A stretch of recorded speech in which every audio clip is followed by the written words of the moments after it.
The Israeli government formally declared war on Hamas after a devastating surprise attack killed hundreds of civilians and members of the military.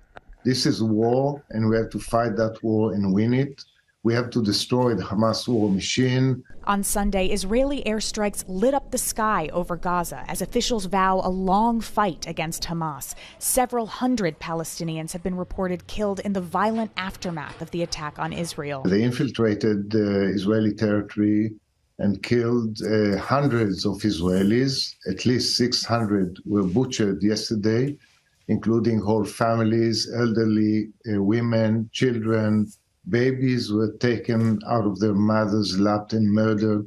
Israeli forces are still working to remove Hamas fighters holed up in several towns in southern Israel. The assault isn't over. There continue to be very active fighting around Gaza. The leader of the Palestinian terror group says militants in Gaza are holding dozens of Israeli hostages and will not release them until all Palestinian prisoners in Israeli jails are freed. Dozens of people have flocked to this center set up in Tel Aviv for families of the missing or those taken hostage. They've come for any information. They're even leaving DNA samples in the hopes that that could help find their loved ones. 23-year-old Hirsch Goldberg Poland has been missing since the attacks.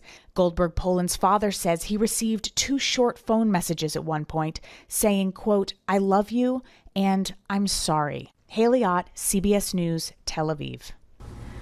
Well, Virginia Senator Tim Kaine released a statement on the current conflict in Israel saying, quote, "Hamas acts of terror against Israeli civilians are sickening.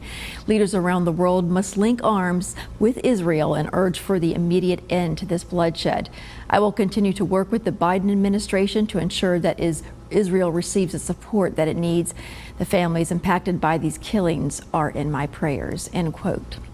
And Virginia Governor Glenn Youngkin has ordered all United States and Commonwealth of Virginia flags to be flown at half-staff to honor the lives lost in the devastating attack. The flags will remain lowered until sunset on Saturday, October 14th.